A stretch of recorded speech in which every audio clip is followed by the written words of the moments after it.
everybody, it's Claire here from Sewing by Claire, and I hope that you're all having a really great day. Today with our sewing tutorial we're going to be working on the Lunar Lapin character Hamish the Highland Cow, but actually we're going to be finishing off his outfit, and that is to make his kilt. Now I've bought a remake kit from Cool Crafting, and I'll pop their address up here for you because Cool Crafting is the home of everything Lunar Lapin and Sarah Peel the designer, and there you'll be able to buy all the books and the kits and the supplies and everything that you need.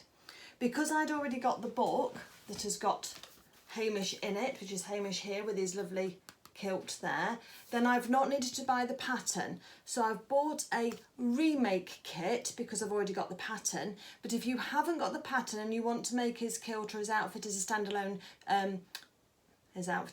outfit, then you'll need to buy the Make Me kit. So the Make Me kit has the pattern in. The remake kit assumes you've already got the pattern, or you've bought a pattern at a previous shopping expedition.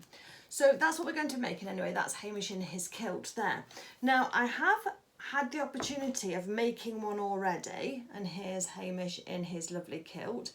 The way his hips are does make this kilt stick out a little bit, but there's all his lovely pleats at the back there. He's just been sat down on it, which is why he's got one or two that are just a little bit folded in.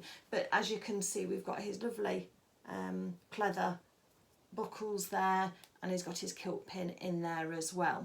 So this is what we're going to be making today. So I've already got the fabric for this one, which is completed now, and the colour that we're going to be doing now is this one here, because this one is the one that was chosen by my friend Lindsay, and the Hamish that I'm making the kilt for is actually a gift for her, to say thank you for taking me to the sew away last year.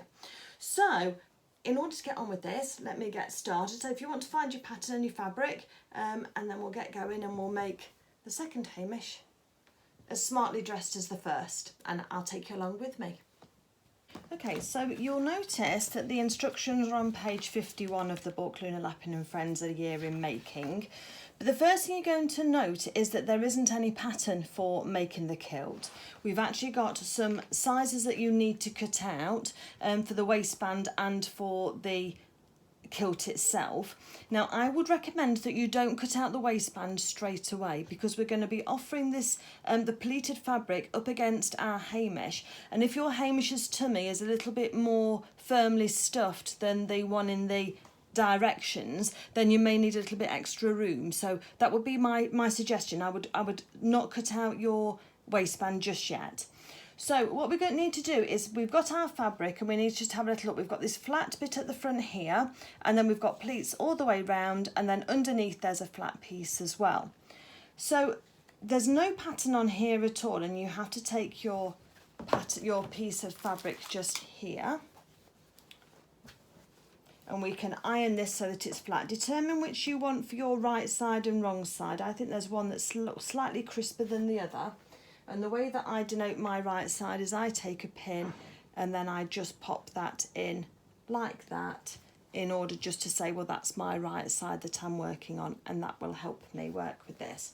Now, if I just get out my Hamish as well, the other thing to bear in mind is that the way the skirt wraps over, because on my kilt I've actually got it going the girls' way. I would have sworn that I'd got it the right way, and that is that generally with boys you'll have the left on the top, and with girls you'll have the right on the top as worn. So if I turn this to go against me, then the right hand side is on the top of the kilt here.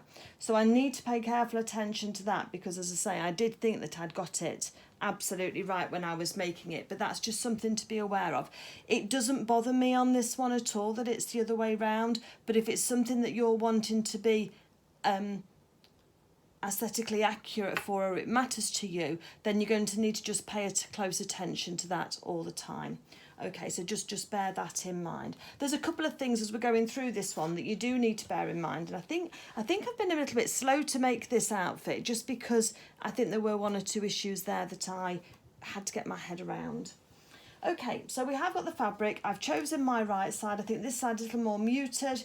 This side, the colours look a little fresher, so I'm going to use this side. And what I'm going to then do is take this along to my ironing board, and I'm just going to press all of these creases, use lots of steam, and I'm just going to press all these creases out.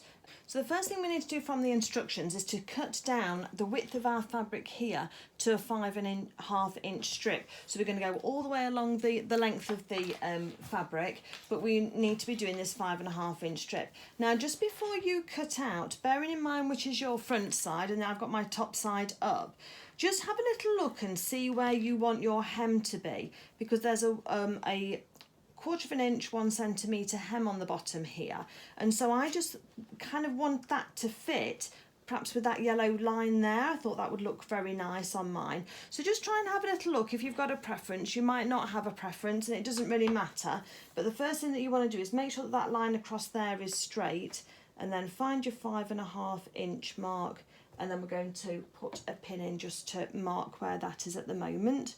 So that goes to that point there. And working with tartan is a blessing and a curse. So the blessing is that you can follow your lines horizontally and vertically, and you know you're going to be on straight of grain. So that's the blessing. The curse, depending on your outlook, is that you can get a bit cross-eyed with all of these stripes, especially when we start doing the pleats later on. So just be aware that this is one of those projects that you might have to just put down and come back to at some stage. If your eyes sort of tend to go a little bit that way, or if you have a tendency towards migraines and that type of thing, then you might need to just be aware of it, because you'll see as we move on that it can be a little tricky to work with. So what I'm going to do first of all is, with my scissors, I kind of locate, so there's my 5.5 inch pin, and I'm just going to look at where my pin is and on a line. So I'm going to cut down the middle of this green line here. You can't see it so well, but what I'm saying is that wherever your pin is, so mine's just there for my 5, so I'm going to go just slightly above that and cut in that middle green line just there, so I can follow a line all the way along the length of this piece of fabric. So let's just put it over the back end of my table like that, so that I can work with it, I can see where I'm going, and then I can find that 5.5 inch line, and then we're just going to take our time, and I'm going to snip down the middle of it. I know then that I've given myself a little bit of insurance just by a few millimetres there, just in case things are slightly off and if I need to even this up at all. But it should, by following one of the lines, work quite nicely for me. If you've got a slightly tighter looking tartan, or if you need to have, you're struggling to follow a line, then just take your pins and put it alongside the line that you're wanting to cut, and that'll give you a bit of a runway for you to follow along, so that you can cut and follow that. So it just will give you that line to make sure that you know where you are. So I am going to cut down the whole length of this piece of fabric at that 5.5, or that line closest to the 5.5 inches for me. So if you want to do the same, and then we'll move on to the next part. So once you've finished, just pop your strip to one side, because we're going to be needing to use that for the waistband. So now that we've got our strip of fabric, and I know my right side, the first thing that I want to do is try and work out so that I get the right side, so I get my flap correct on this one. So if this is my right side of my fabric, I'm going to put the pin at the top, wherever the top is, and then that will help me keep the orientation right. So I want this one to cross over that way. So I want my fringe, which is on this side, I want my fringe to be on that side. So I'm going to move this pin up and have that there on the top there, and that then will tell me that that's the top edge of the fringe. So that should help. So hopefully you can pop your Hamish in front of you and have a little look. Obviously you haven't got the same one as me, but by looking on the picture, hopefully you can see that if you do want your left side to be on top, then you need to have that pin in that top corner. Okay. The next thing that we're going to do is locate where the selvage edge is. Now, on a fabric, we've got this little tufty bit here, but that's not long enough really to use for Hamish's kilt, because what we need to do is we need to locate where the bound edge is, and sometimes if you hold it up to the light, I can see there's some little pinpricks going through there, that fabric, which is where the fabric was loaded onto the rollers when it was being woven. So I am now going to just snip off the end of the fabric on the side that will be on top for Hamish's kilt. Let me just move that pin along just for a moment. Still got it on the top edge so that I know where I am. So I've cut off the selvage edge because that's the bit that doesn't fray, that's the bit that's bound on the fabric, so I don't want to use that. But then what I want to do then is taking a pin and taking your seam gauge, we're going to measure and take notice of where 1 centimetre is. Now my 1 centimetre means that if I just put a pin just down there, that's my 1 centimetre mark just there, so it's up to that green line. So it was just one side of it, but I might as well go almost up to it because that kind of keeps everything neat. And we do have plenty of fabric for the length of the kilt, so don't worry about that. But then the next thing that you're going to do then is if you take your pin and at the cut edge, just loosen off a couple of fibres. You'll then be able to pull those out from the kilt and this will start to form your frayed edge. Just do a few at a time because if you do too many it all gets knotted up and then you start pulling on your fabric. I know I'm going up to that grey line, so that's fine. So again, let's just take out these. So we're going to take this back until we've got 1 centimetre of fringe.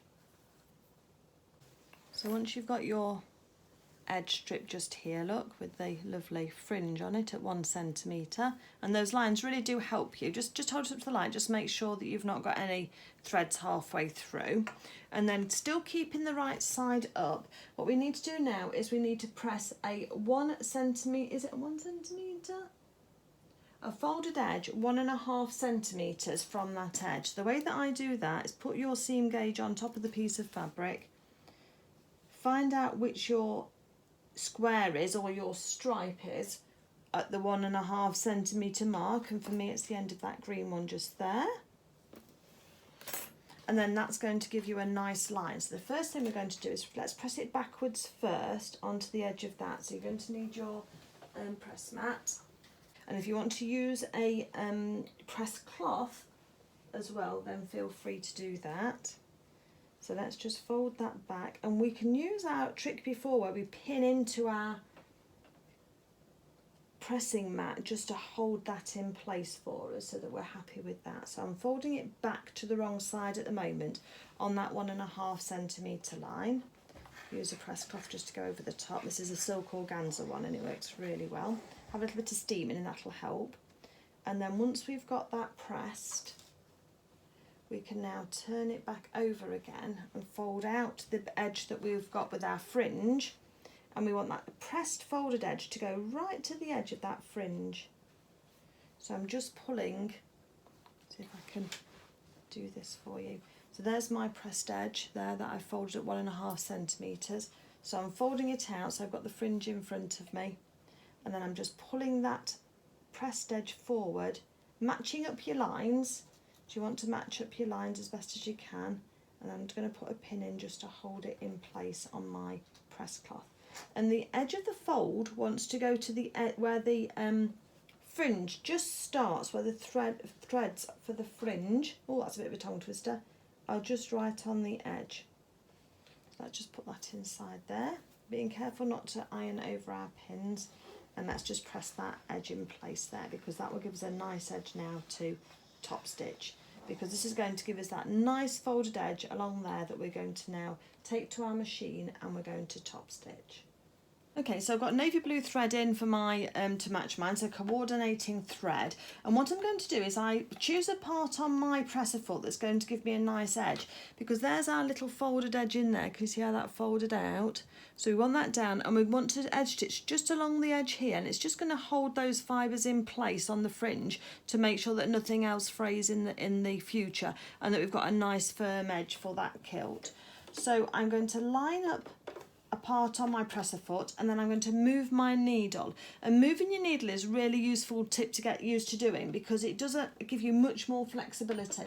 So I'm going to move my needle right across to the number 7 position, so I'm right on that edge, and I can then just so. Now I'm not going to reverse stitch because we will be catching the top and bottom of this fabric in a hem and in a waistband.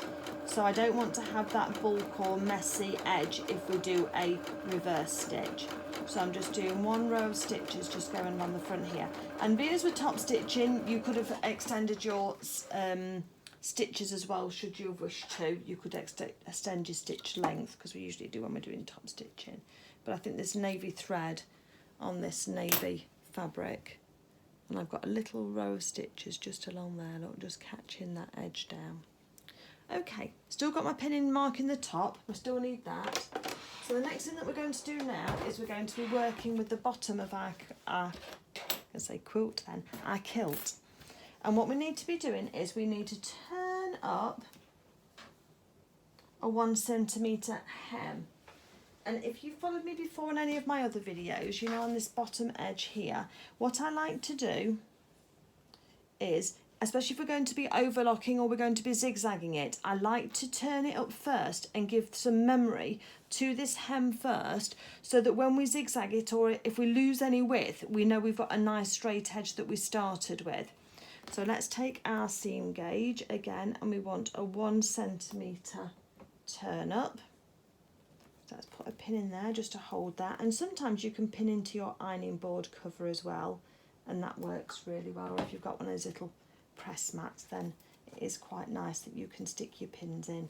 It does mean you can go a little bit further, and it also saves your fingers from being burnt by the steam from the iron as well. So let me just move this fabric along, and I'm going to do this all the way along the edge of this fabric, all the way to the edge. We won't be using all of it, but I just think while you're here and doing it, rather than trying to guesstimate, you'll be better off to do that. And I waited until I got all of my pleats in before I cut off my fabric.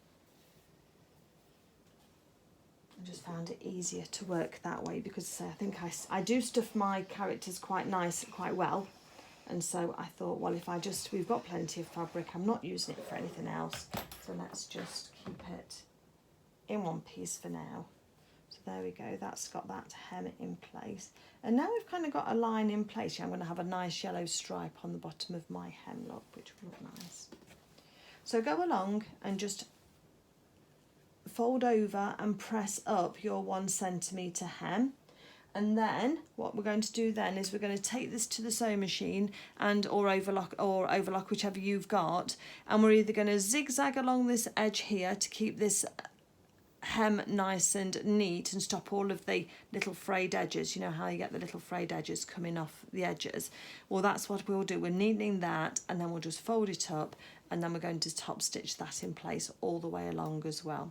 So you can either overlock or use a zigzag stitch, and both will work equally as well.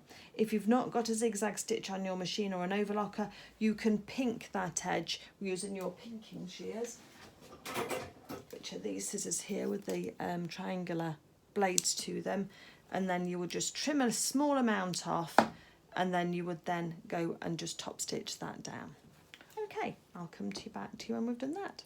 One other thing, when you are pressing your hem up as well, I've got these yellow and these blue stripes, as you can see. Make sure that they're lying on top of each other neatly. Just make sure you've not got a hem where you've folded it up and it's off at a slant, because that means you've cut it slightly on the slant.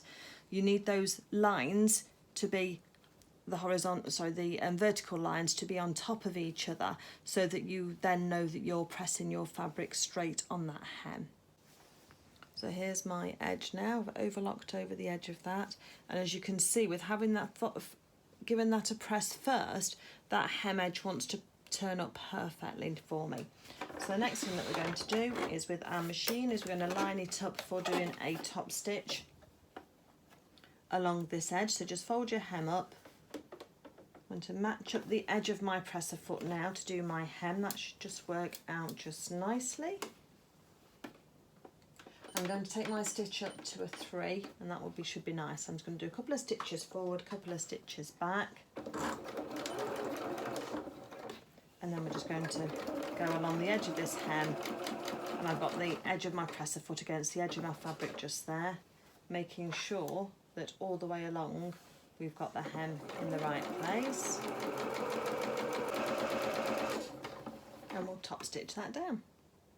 Now the first time that I did this kilt, I had to just work out exactly what was happening, and I ended up making a paper template, really, a paper pattern to try and help me work out what was happening.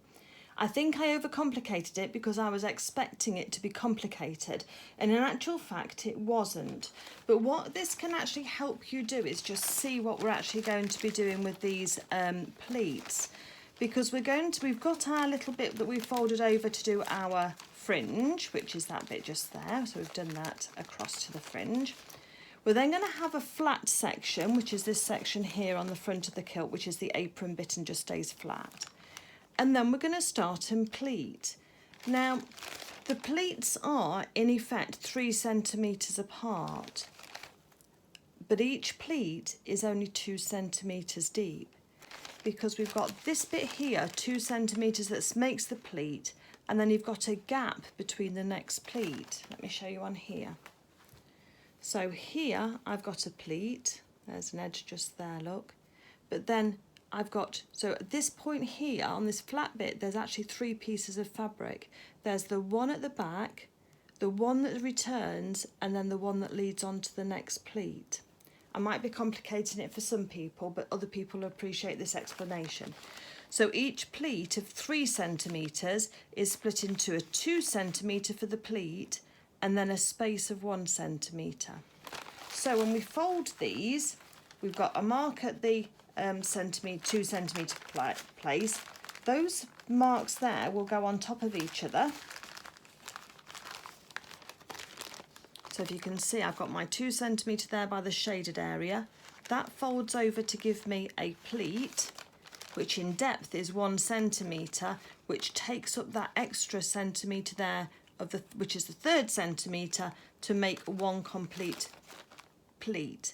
Then we start the next one. We measure on our 3 centimetres and break it down into a section of 2 centimetres and 1 centimetre.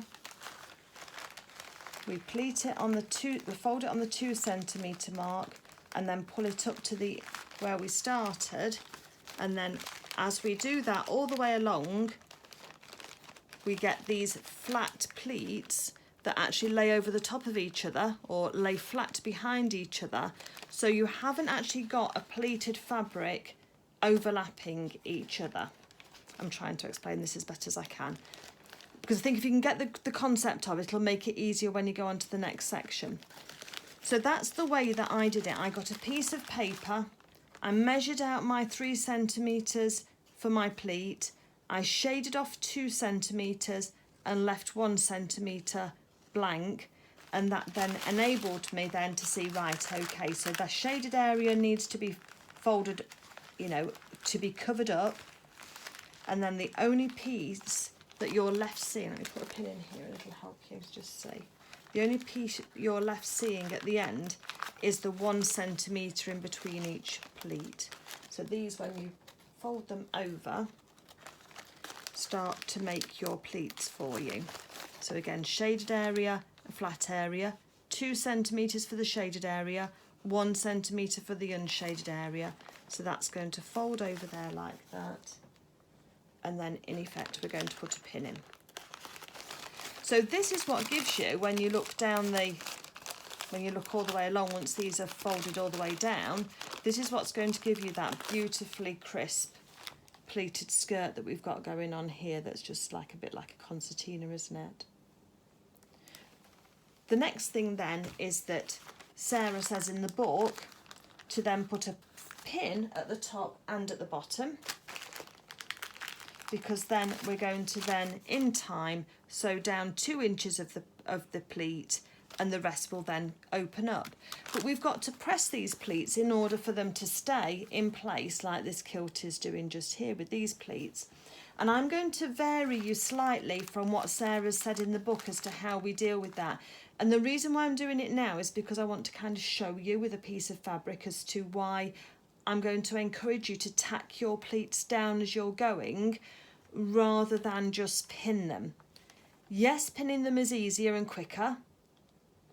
Is it as accurate? I'm going to disagree and say probably not, but it depends on your pinning. But there's a reason why I want you to consider tacking instead. And we'll use this piece of white fabric here, which I hope you'll be able to see. Okay, so I've got a piece of fabric here and I've just marked this up as well. So that's my 2 centimetre and that's my 1 centimetre gap. That's my 2 centimetre, 1 centimetre gap. So from this point here to the next pleat is 3 centimetres, which is what it needs to be. But for showing you for demonstration purposes, I've just drawn in that hashed area, but you won't need that when you're working with your fabric. We'll work through it as we need to do, and I'll show you how to get on with that.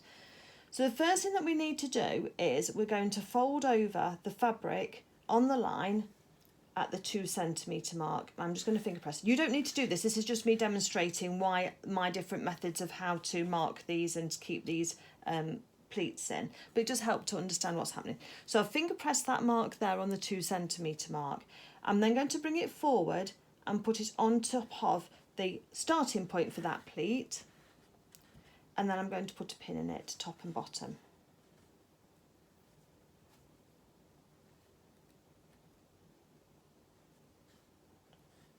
Okay, so that's going to hold that pleat down. We're then going to take the next pleat. We're going to fold it on that 2 centimetre mark again. Just make sure that's all nice. So I've got a nice finger pressed edge there, and then I'm going to bring it up to the starting point of that 3 centimetre pleat just there. And I'm going to put another couple of pins in. I'm using glass headed pins here so that we can iron over the top of them, which is what you really need to have.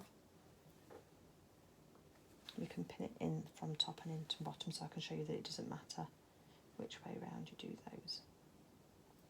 Okay, so we've got two pleats marked in just there, look. And I've got a third one to do, so let's finger press that on the 2 centimetre for the third one. And then we're going to bring it up to the starting point for that pleat. But for this one, I've got some tacking thread.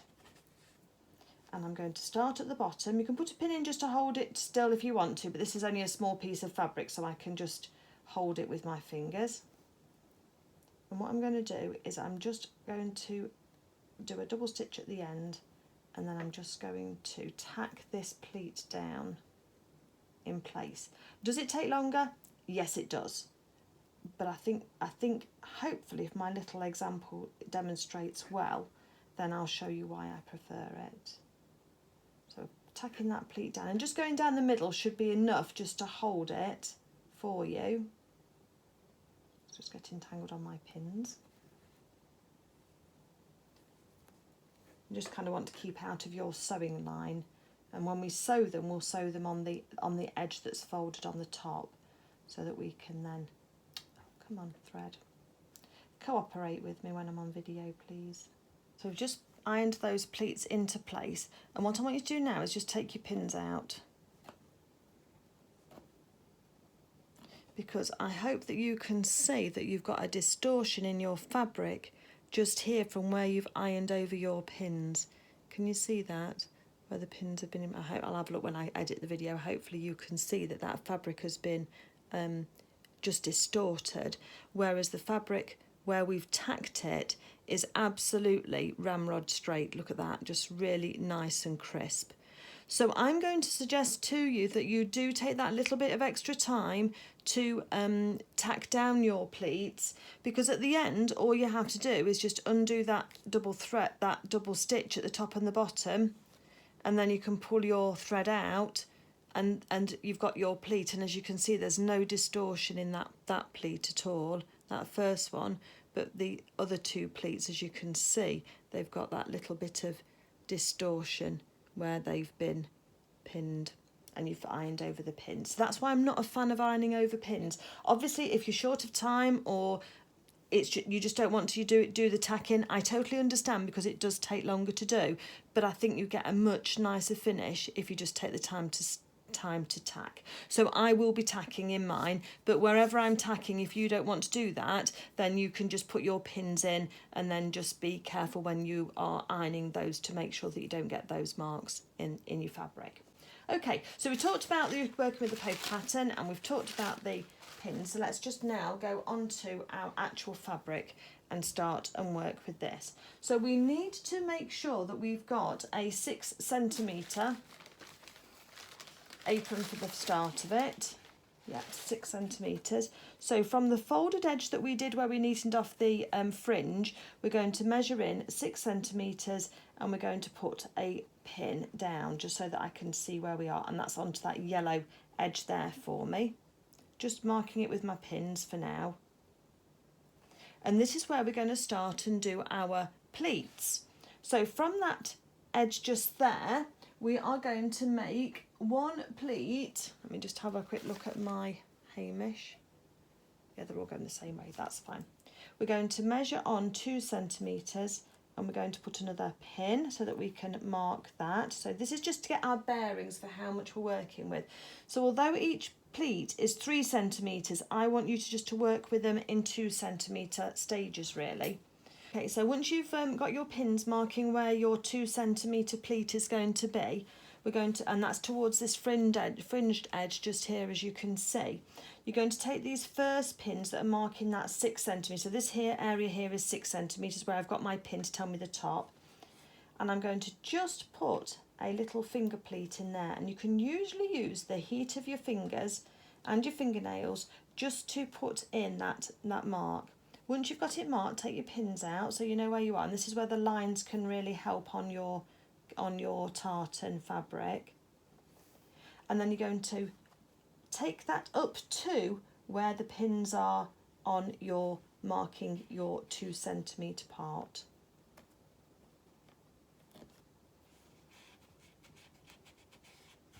And press that down. And this is where we're now going to start and tack our pleats. So let's put a pin in just to hold it still for us, because that's okay, we can do that. Let's have one there and one at the bottom.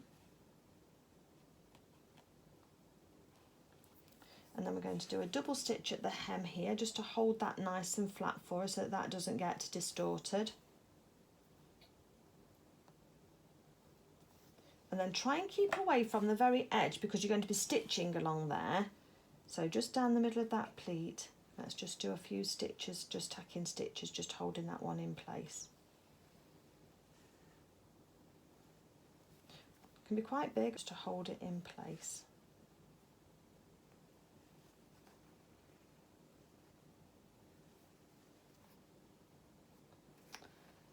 It's Sunday over here in Spain. We've still got temperatures of 25 to 27 degrees, so it's still quite warm. So I've shut myself in my sewing room for this afternoon.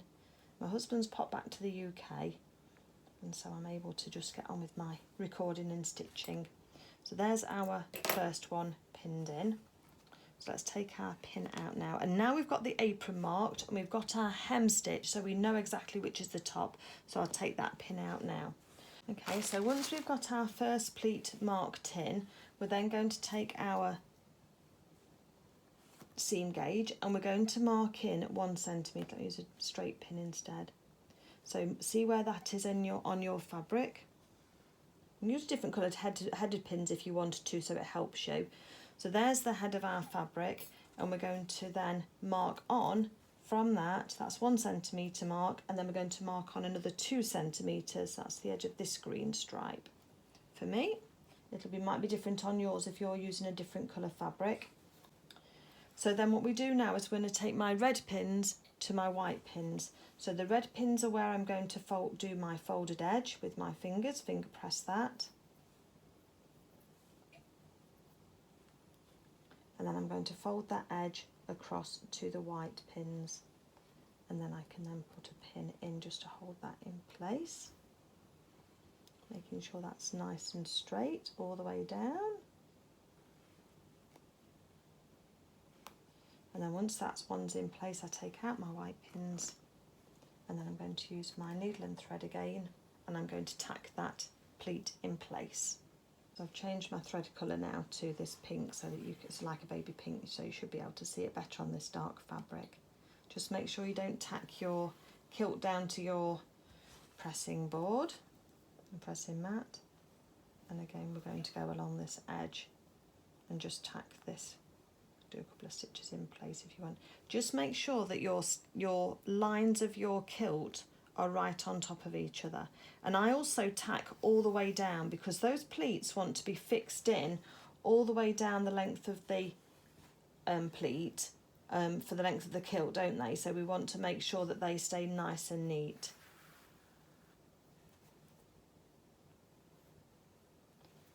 And then I just do the double stitch at the top as well, just to hold that in place, and then just leave a little tail so I can see where the end is and snip my thread.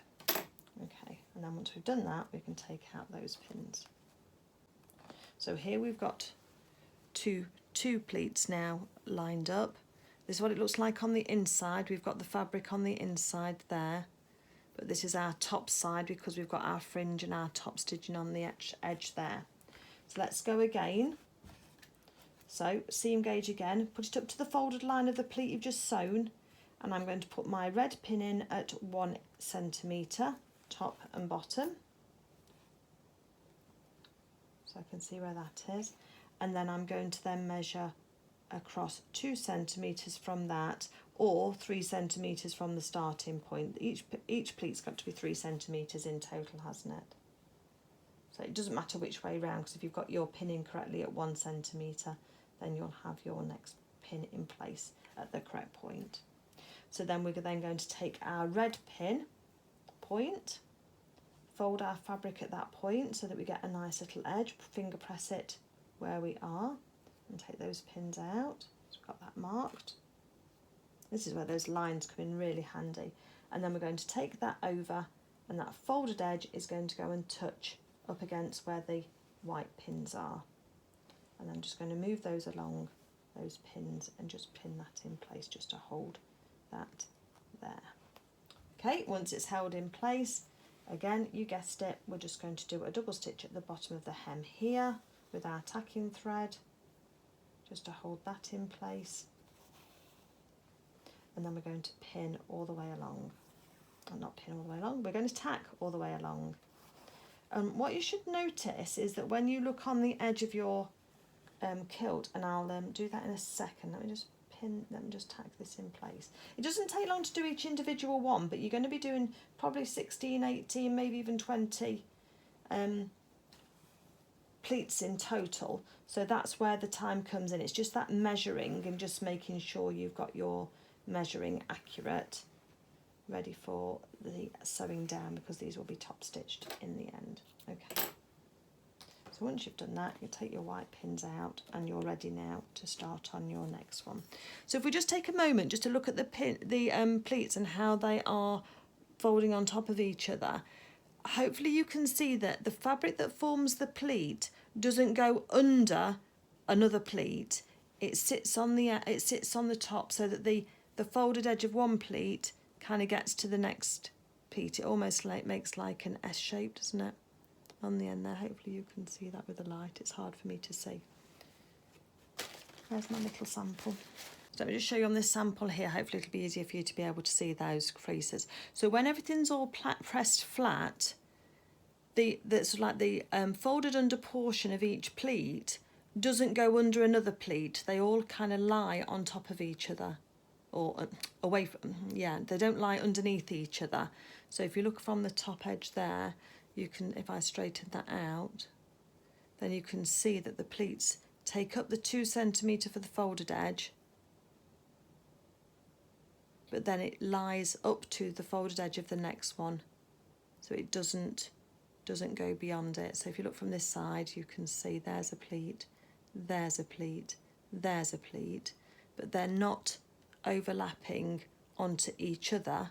And then when you look at it from the front, you can see that the pleats sort of butt up to each other with no gap in between when you look at them, and when you feel them on the edge, you can feel the folded edge of one is going up against the folded edge of the other.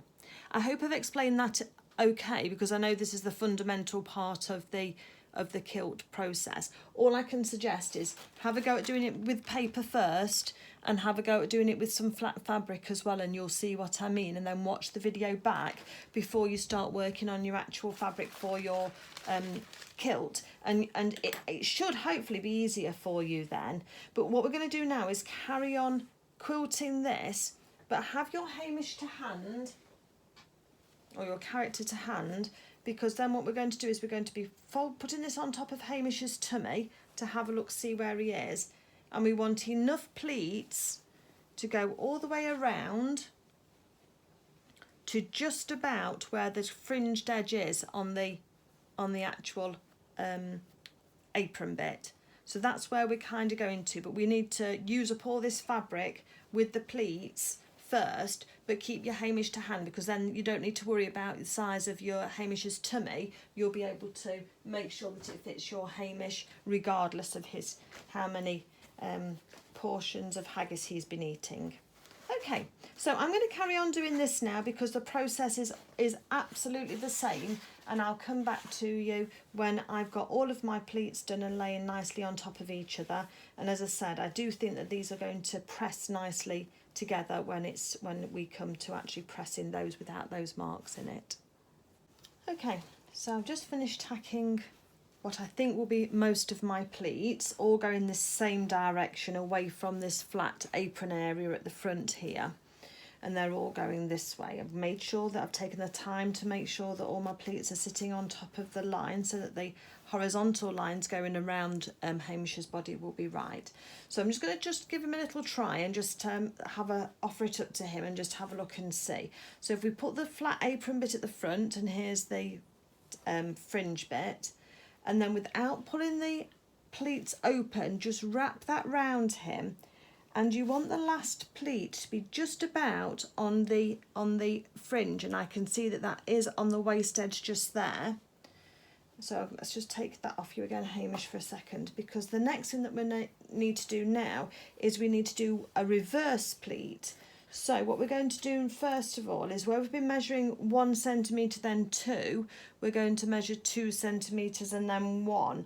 So let's put a pin in at 2 centimetres from our last pleat,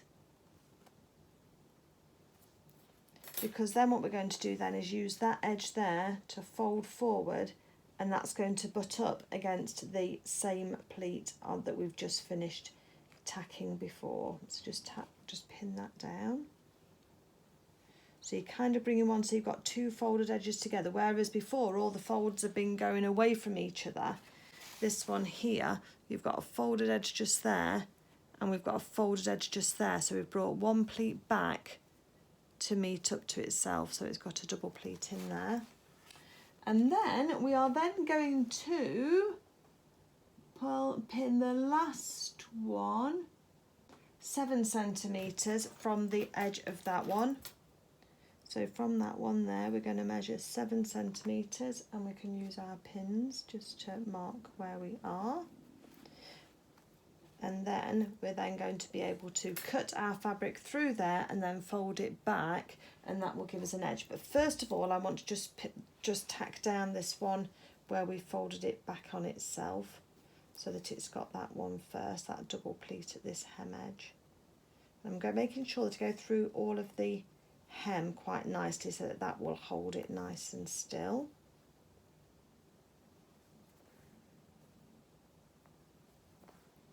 So all the way up this pleat just here, just hold that still and steady. And then remembering to do that double stitch at the top to hold that top edge. You can't pull these tacking threads around too much because they will come undone, and obviously we want those to stay in place. So then we've got our 7 centimetre mark just there. Let's measure twice and cut once. 7 centimetres, that's fine. Let me use my scissors. I'm just going to snip that fabric off. Oh, my scissors will cooperate with me.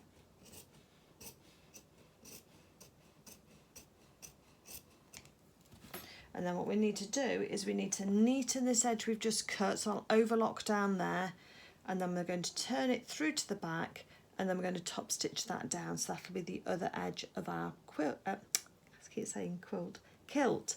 So let's just edge stitch, neaten that and edge stitch that down, and I'll come back to you. So the other thing that I want to do is just count my pleats for you so that you know roughly how many you've got. So I've got 1, 2, 3, 4, 5, 6, 7, 8, 9, 10, 11, 12, 13, 14, 15, 16, 17, 18. I've got 19 pleats. Before then I've got the other one that folds the other way. So if I do this from left to right, there's my apron bit with my fringe on the edge there. Put that up for you. I've then got 19 pleats, and then I've got the reverse pleat going together so that we've got the two folded edges just right together there. Then I've got the flat bit for the under apron, and I've overlocked that edge there. You can neaten it by just zigzagging it, and then I'm just going to top stitch that edge down there to hold that flat. Whilst I'm here though and pressing, I'm actually going to press all of my pleats. So when you press them, just make sure that they're all lying up against each other and you've not got anything kind of going skew with for you. And then we can pop the press cloth over the top so we don't damage the fabric at all. And then with a nice steam iron, we can just press these in place. And pressing over the top of those tacking stitches is no problem at all. They won't leave a mark for you. Just remember to press at the waist edge as well, because we want that to be all nice and pressed down nicely. Give it a blow.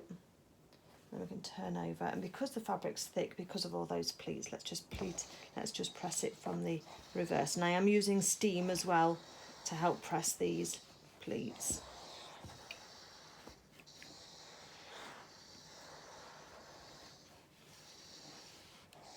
The press cloth just takes the pressure off the edge of that fabric just to make sure that it's not going to mark it at all. Particularly important with wool. If you were using a real wool sample fabric, then you'd need to just be careful of that, because wool can go shiny with heat from the iron, so I'd always use a press cloth for that. And you can use a handkerchief, you know, a fabric handkerchief, a piece of scrap fabric. Lawn is best if you can do cotton lawn, or this silk organza, because as I say, you can see through that to see what you're working on. Okay, so I've got that pressed. I'll just go and top stitch that section down under that apron, and then we're going to be talking about top stitching these pleats down is the next stage after that. Okay, so the next stage then that we've got to do is we've got to top stitch these pleats down to stop them from opening. And so we're going to measure down from the top of the pleats. I'm just looking for my seam gauge. There it is, 2 inches. And we're going to pay attention to sort of which stripe we're on at that point. So there's my pin, just marking down my 2 inches. A little bit low just there. Okay, because then what needs to happen is, so let's just put a pin across here just to show you what I've done. So let's just pretend this is at, let's pretend the 1 inch line is at 2 inches. So I've just put a pin across there. All of these are all tacked down for you. So what we're going to be doing now is we're going to be top stitching down these flaps of fabric. So there's our shaded area underneath. And what we're going to do is we're going to start here, and then more ways of having to think about it. So there's 2 options. You can either start here and then sew down to the bottom there and then stop and then cut your threads and then go on to the next one, start at the top, go down to the bottom and cut your threads. But what I actually did was, and although I think it takes slightly longer, but I think it's going to be easier, you then have to neaten off your threads at the end of each of these, and bearing in mind there's 20 rows, that's quite a lot.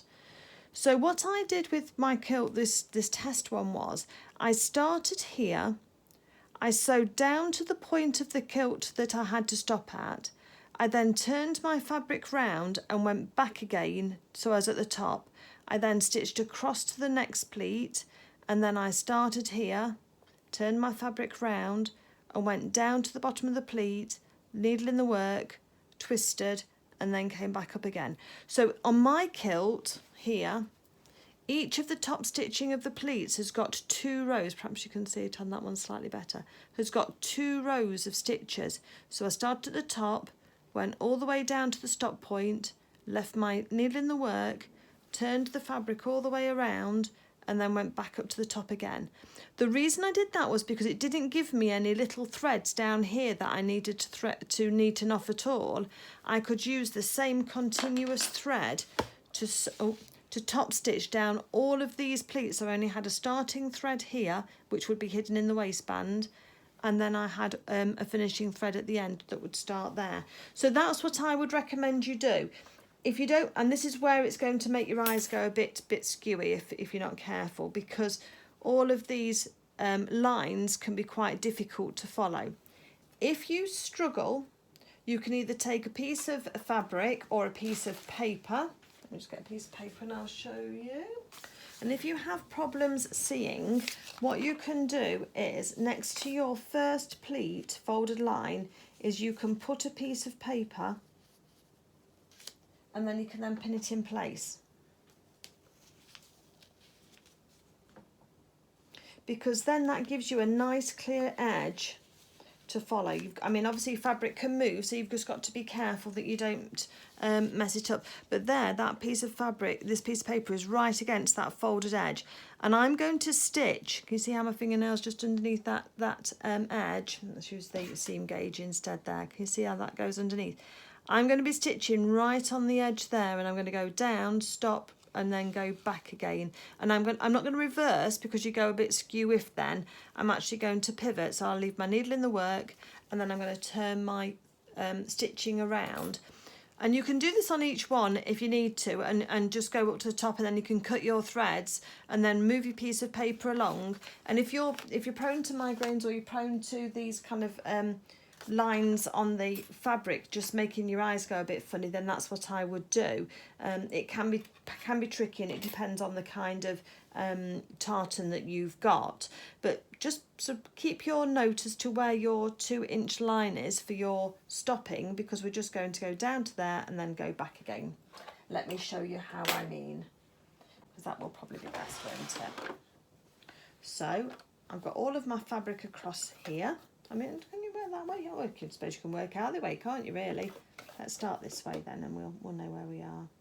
So I'm going to put my stitches onto number 2, which moves my needle right across to the left, because then I can use, let me just get where's the organ? This we can pick instead. So I've got the entrance to the little bit, the hole in my presser foot, but I've got a line here where I transition between the clear plastic and the metal, and I use that edge just there to run along with my folded edge, and then my needle is just to the right of that, so that I know I'm going to catch the edge of that pleat.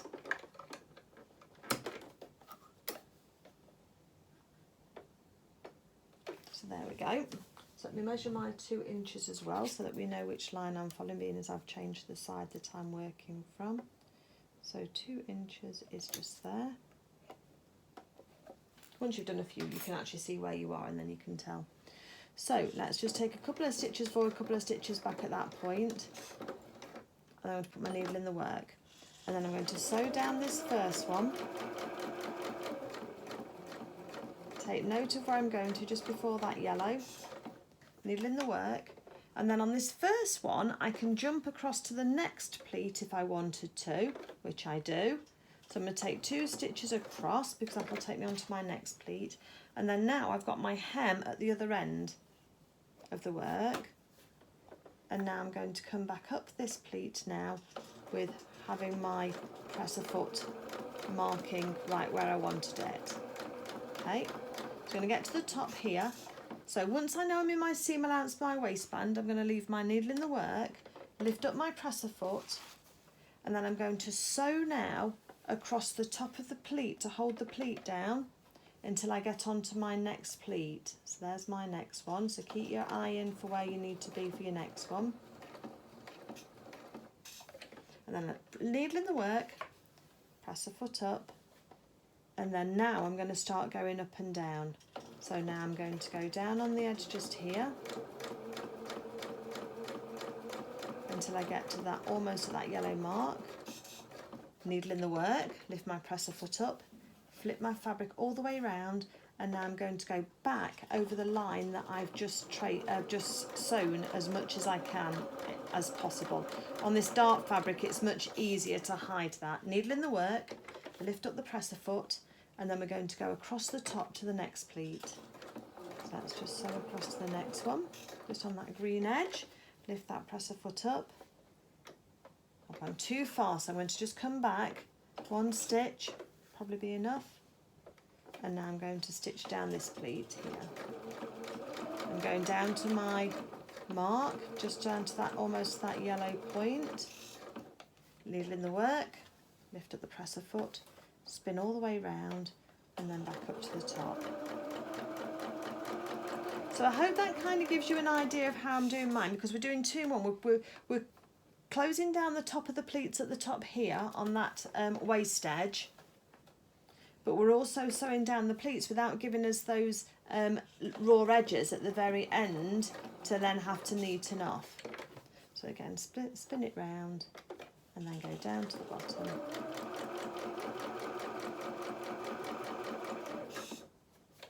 And spin that round. Just make sure you're ending at the same point each time.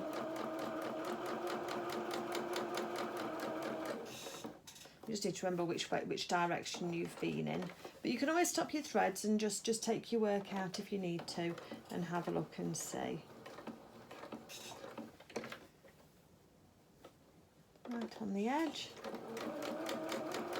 And we're going to do this for every single one of those pleats that we did earlier that we tacked down. I've got all my tacking stitches still in, I've not taken those out yet. Even though we've ironed it down, I think you need to wait until after you've stitched, and I'll probably wait until after we've attached our waistband before I take mine out. Okay, so I'm going to carry on going along here and do all of those, and then I'll come back to you. Okay, so we've got all of our fabric all now pleated.